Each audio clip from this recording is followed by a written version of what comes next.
jour à Citizen Kane TV, merci de me recevoir.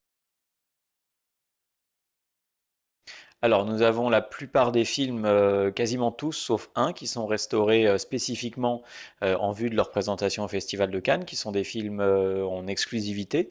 Et donc, 2001 est un cas un petit peu particulier puisqu'il s'agit d'une projection en 70 mm, qui est une recréation photochimique. Donc, ça veut dire qu'on est reparti du négatif caméra et de différentes copies afin de recréer une copie neuve pour être montrée au Festival de Cannes.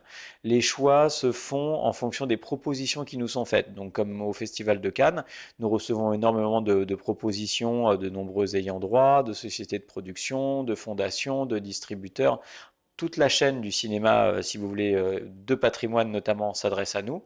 Et à partir de là, on regarde les films, nous regardons la qualité des restaurations, les films qui pourraient être prêts pour Cannes, et nous commençons à établir des thèmes avec les films qui nous tiennent à cœur, les entités aussi qui ont des choses intéressantes à montrer, donc, et nous élaborons des lignes de programmation.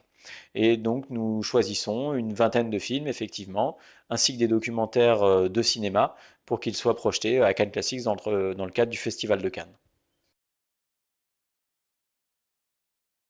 Alors cette année, nous avons plusieurs thèmes qui sont assez marquants. Tout d'abord, nous avons décidé de mettre en avant deux femmes dans l'histoire du cinéma. D'une part, Alice Guy, qui est donc la première réalisatrice de l'histoire du cinéma, ainsi que la première femme productrice, puisqu'elle a eu également, elle avait ouvert un studio aux États-Unis. Elle a eu une carrière double. Déjà à l'époque, il y avait de grands échanges entre le cinéma français et le cinéma hollywoodien. Elle avait ouvert un studio aux États-Unis et donc nous projetons en hommage à Alice Guy un documentaire d'une toute jeune réalisatrice, Pamela B. Green, qui est une sorte d'enquête policière pour retrouver, si vous voulez, l'histoire et l'historique d'Alice Guy et donc sa place dans l'histoire pour qu'elle soit à nouveau revue. Et nous avons aussi un documentaire, à nouveau un documentaire, sur Jane Fonda, un grand documentaire de 2h15, donc sur une famille de cinéma, puisque son père et son frère, son père était acteur, son frère est acteur-réalisateur, et donc il y a toute une famille de cinéma. Ensuite, on a différents niveaux de lecture dans ce film, puisqu'on a également une partie de l'histoire américaine qui se déroule sous nos yeux, une partie de l'histoire du cinéma américain qui se déroule sous nos yeux, son rôle d'activiste politique, sa vie de femme, ses différents maris. Tout cela se mélange, si vous voulez, pour créer vraiment un documentaire d'une richesse exceptionnelle qui nous a paru important de montrer. On a aussi le souhait de célébrer le centenaire du réalisateur suédois Ingmar Bergman, puisqu'il aurait eu 100 ans cette année. Donc nous allons montrer une restauration toute neuve en 4K donc, du 7e saut. Nous avons aussi deux documentaires cinéma sur Ingmar Bergman. Un, Bergman in Life, donc, qui est un documentaire sur l'année 1957 où Bergman a fait deux films, Les Fraises sauvages et Le 7e saut, donc, que nous projetons également, et un documentaire de Margarete von Trotta, qui est une grande réalisatrice allemande, qui, elle, fait un voyage plus personnel vers l'œuvre de Bergman et interroge de nombreux réalisateurs et leur rapport à ce grand réalisateur suédois. Donc ça, ce sont voilà, les deux premiers thèmes. Après, nous avons aussi notamment du cinéma africain, puisque nous montrerons deux films du patrimoine africain restauré, ainsi qu'un court métrage. Nous avons aussi des grandes pépites voilà, plutôt des grands chefs-d'œuvre de l'histoire du cinéma, avec Voyage à Tokyo de Ozu.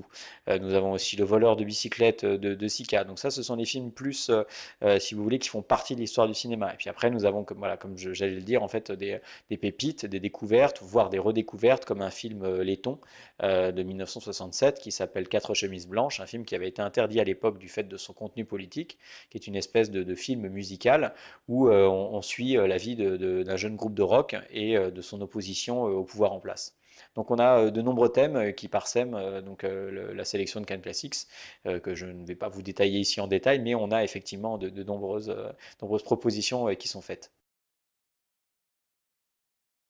Alors, nous avions depuis de nombreuses années ce que nous appelions tout d'abord les leçons de cinéma depuis 1991, qui sont devenues ensuite les masterclass, et puis le format a un petit peu changé cette année pour avoir le rendez-vous avec.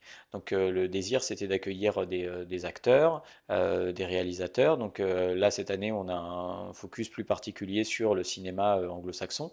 Ce qu'ils vont apporter en plus c'est un échange d'une part avec des meneurs de débat donc sans extrait de film, c'est vraiment l'idée d'avoir une conversation dans le cadre du Festival de Cannes au théâtre Lumière, pardon, au théâtre Buñuel, et qui facilite les échanges, si vous voulez, parce que c'est une salle de conférence, et donc d'avoir à la fois un mélange entre les professionnels, la presse et aussi les nombreux cinéphiles qui peuvent accéder à cette salle. Donc c'est vraiment l'idée toujours d'ouvrir le dialogue pour que la transmission du cinéma se fasse de la plus belle manière qui soit, parce qu'on accueille des grands artistes dans le cadre du Festival de Cannes.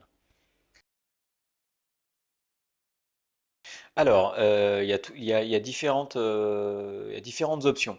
Tout d'abord, on a des films qui sont restés dans l'histoire du cinéma, comme les films de Ozu ou de Sika dont je vous parlais précédemment, qui font partie des grandes listes, qui ont à une époque vraiment marqué le cinéma du point de vue esthétique, du point de vue sociologique, historique, technique.